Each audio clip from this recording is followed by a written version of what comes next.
প্রিয় দর্শক সবাইকে স্বাগত জানাচ্ছি এনটিভি নিয়মিত স্বাস্থ্য বিষয়ক আয়োজন স্বাস্থ্য প্রতিদিন অনুষ্ঠানে। আপনাদের সাথে আছি আমি ডাক্তার সামিউল আওয়াল স্বাক্ষর। প্রতিদিনের মতো আজও আমরা একটি গুরুত্বপূর্ণ বিষয় নিয়ে কথা বলবো। আজ আমাদের আলোচনার বিষয় উচ্চ ঝুঁকিপূর্ণ গর্ভাবস্থা। এই গুরুত্বপূর্ণ বিষয়টি নিয়ে আলোচনা করবার জন্য আজ আমাদের সাথে স্টুডিওতে রয়েছেন একজন বিশেষজ্ঞ চিকিৎসক। চলুন দর্শক, অনুষ্ঠানের শুরুতেই পরিচিত হয়ে আসি আমাদের আজকের অতিথির সাথে। অধ্যাপক ডাক্তার ফেরদৌসী ইসলাম লিপি 1957 সালের নভেম্বর মাসে ব্রাহ্মণবাড়িয়া জেলায় জন্মগ্রহণ করেন। তিনি 1982 সালে ঢাকা মেডিকেল কলেজ থেকে MBBS ডিগ্রি অর্জন করেন। এরপর তিনি চিকিৎসা বিজ্ঞানে উচ্চতর FCPS ডিগ্রি লাভ করেন। বর্তমানে তিনি পপুলার মেডিকেল কলেজ ও হসপিটালে গাইনি অ্যান্ড অবস বিভাগের অধ্যাপক হিসেবে কর্মরত। আপনাকে স্বাগত জানাচ্ছি আমাদের আজকের এই আয়োজনে। ধন্যবাদ ম্যাডাম। উচ্চ ঝুঁকিপূর্ণ গর্ভাবস্থা, একেবারে আসলে অনুষ্ঠানের শুরুতে আপনার কাছে যে বিষয়টি জানবো সেটি হচ্ছে উচ্চ ঝুঁকিপূর্ণ গর্ভাবস্থা বলতে আসলে কি বোঝায়? উচ্চ ঝুঁকিপূর্ণ গর্ভাবস্থা এমন একটি অবস্থা যেখানে গর্ভবতী মা তার গর্ভস্থ ভ্রূণ, শিশু কিংবা জন্মের পরে তার নবজাতকের জীবনের ঝুঁকি হয়ে যায়। ব্যথা উঠে নাই, কিছু উঠে নাই, পানি ভেঙে গেল। এটা আমরা খুব বেশি এখন ফেস করতেছি এবং এবং সময়ের আগে হওয়াতে বাচ্চাটা কিন্তু খুব ছোট থাকে।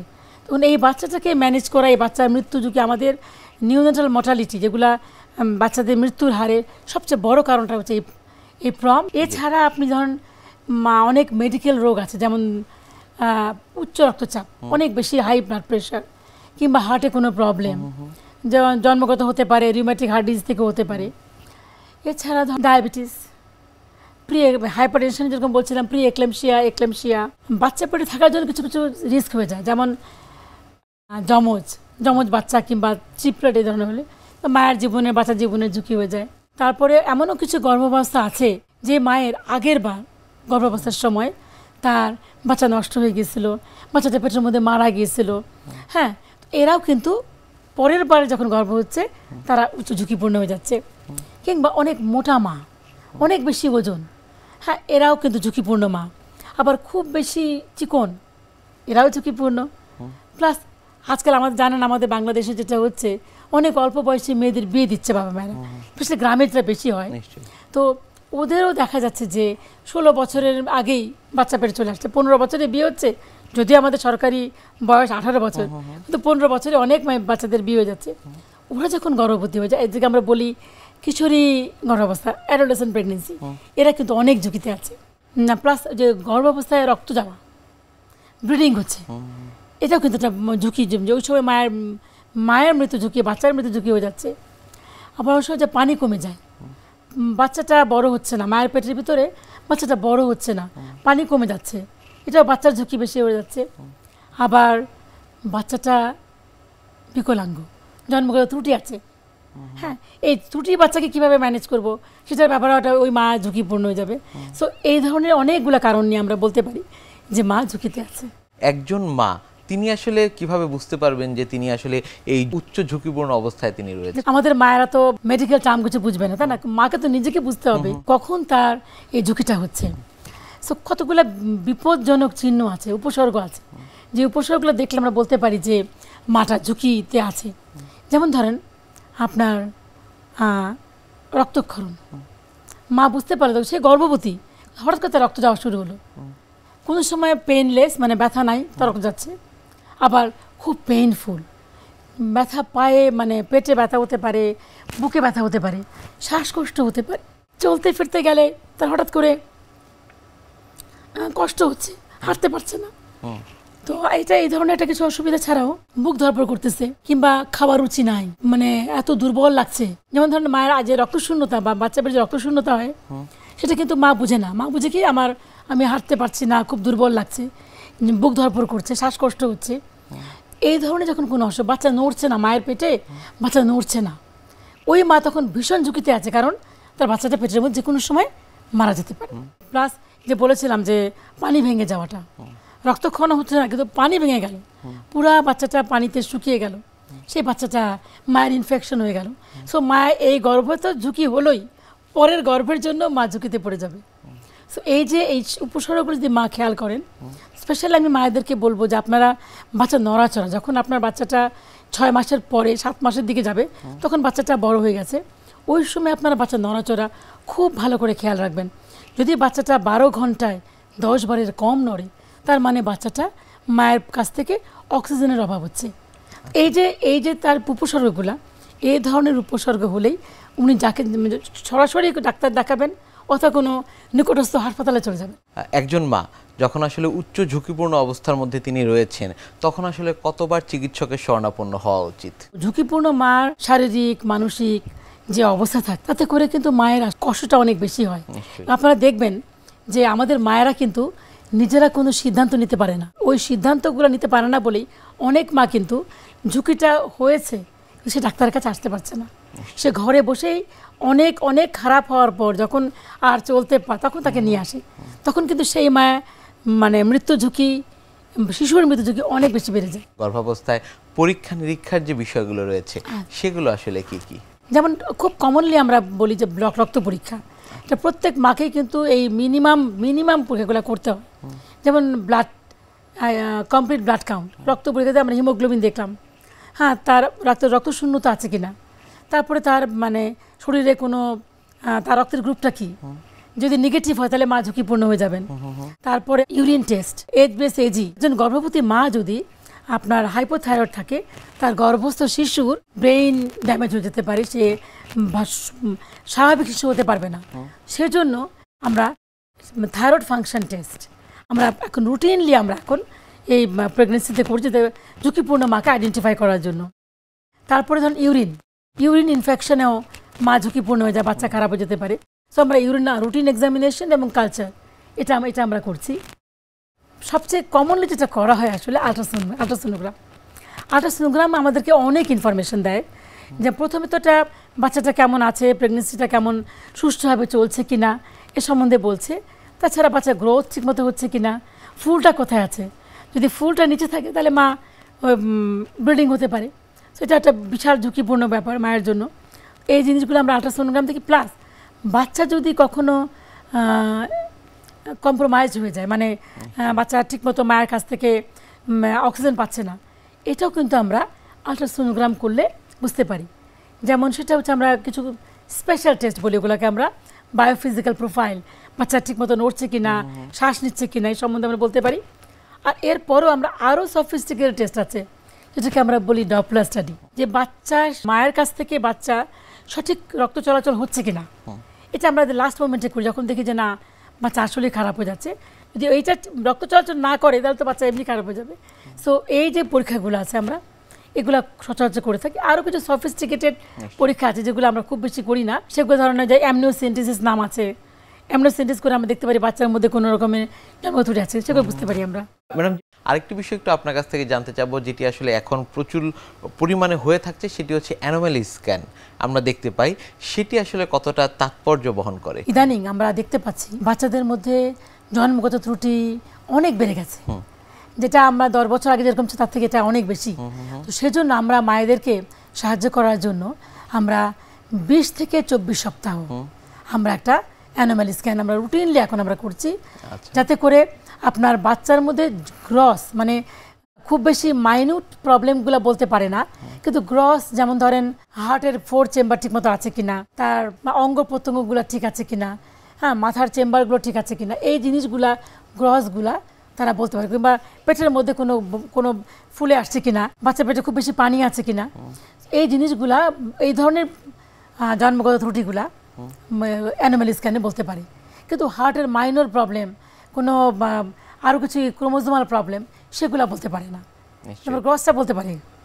গর্ভাবস্থার ক্ষেত্রে আসলে কিছু বিপদ চিহ্ন রয়েছে, সেই বিপদ চিহ্নগুলো আসলে কি কি? যেমন অতিরিক্ত রক্তস্রাব, ব্লিডিং ইজ এন বিশাল বিপদ চিহ্ন, নাম্বার 1। নাম্বার 2, অনেক জ্বর, হাই ফিভার হলে কি হয়, বাচ্চার সঙ্গে সঙ্গে পেটের মধ্যে মারা যেতে পারে। তারপরে পানি ভেঙে যাওয়া, খিঁচুনি, মাথা ব্যথা, খুব সিভিয়ার মাথা ব্যথা হচ্ছে, মার খিঁচুনি শুরু হয়ে যাচ্ছে। যখনই খিঁচুনি পর্যন্ত আমরা ওয়েট করবো না, যখনই খুব মাথা ব্যথা হচ্ছে তার মানে মায়ের প্রেশার বাড়ছে। তো ওই সময় হলে আমরা তখনই ডাক্তারের পরামর্শ তো জরুরি চলে আসতে হবে। নিশ্চয়ই উচ্চ ঝুঁকিপূর্ণ গর্ভাবস্থার এই বিষয়গুলো নিয়ে আমরা আরও কথা বলবো, তবে তার আগে আমাদের এই অনুষ্ঠানে একটি নিয়মিত সেগমেন্ট হচ্ছে বিভিন্ন খাদ্যের পুষ্টি গুণাগুণ সম্পর্কে আমাদের দর্শকদের জানিয়ে দেয়া। প্রিয় দর্শক, দেখছেন স্বাস্থ্য প্রতিদিন। কথা হচ্ছিল খুব গুরুত্বপূর্ণ একটি বিষয়, উচ্চ ঝুঁকিপূর্ণ গর্ভাবস্থা নিয়ে। অনুষ্ঠানের পর্যায়ে দেখে নেব বিভিন্ন খাদ্যের পুষ্টি গুণাগুণ সম্পর্কে আমাদের পুষ্টিবিদের কাছ থেকে। রক্তশূন্যতা। বাংলাদেশের প্রেক্ষাপটে ছেলেদের তুলনায় মেয়েদের রক্তশূন্যতা বেশি হয়। এর কারণ হিসাবে মেয়েদের বয়সন্ধিকালীন সময়ে অথবা মেয়েদের প্রসূতিকালীন সময়ে, এছাড়াও বিভিন্ন কারণে দেখা দিতে পারে। আজকে আমরা জেনে নিব রক্তশূন্যতা রোগীদের খাদ্যাভ্যাস কেমন হওয়া উচিত সে বিষয়টি সম্পর্কে। যদি রক্তশূন্যতা স্বল্প আকারে হয় সেই ক্ষেত্রে কিন্তু কোনো লক্ষণ সেইভাবে প্রকাশিত হয় না, কিন্তু রক্তশূন্যতা যদি তীব্র আকার ধারণ করে সেই ক্ষেত্রে কিন্তু বিভিন্ন ধরনের লক্ষণ প্রকাশিত হয়। অন্যতম লক্ষণ হচ্ছে আমাদের মাথা ব্যথা করা, মাথা ঝিমঝিম করা, আমাদের শরীরের মধ্যে ঝিমঝিম করা, বুক ধড়ফড় করা, আমরা কম পরিশ্রমে খুব ক্লান্তি অনুভব করি এবং অবসান্যতা দেখা দেয়। আর আমাদের স্কিনের মধ্যে আমাদের ত্বক বা মুখ ফ্যাকাশে রং ধারণ করে।